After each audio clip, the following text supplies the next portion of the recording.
Zdaj pa v azijsko državo Iran, ki je kar 80krat večja od Slovenije.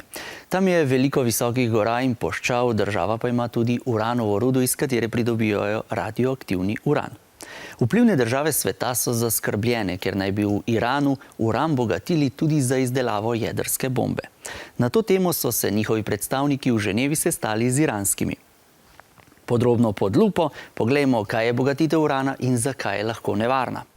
Uran je kemijski element. Uporablja se ga kot gorivo v jedrskih elektrarnah, iz njega pa je mogoče izdelati tudi jedrske bombe, ki so eno najbolj nevarnih orožij na svetu.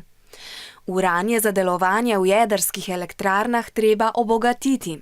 Bogatenje urana je postopek, pri katerem nastaja nizko obogateni uran. To se zgodi s pomočjo plinskih centrifug, ki delujejo zelo podobno kot centrifuge v pralnem stroju. Če proces bogatenja urana v njih traja malo dlje, nastane visoko obogateni uran. Ta pa se uporablja za izdelavo jedrskih bomb. Vplivne države, ZDA, Rusija, Kitajska, Francija, Nemčija in Velika Britanija, menijo, da v Iranu pridobivajo tudi visoko obogateni uran, morda tudi za izdelavo jedrskih bomb.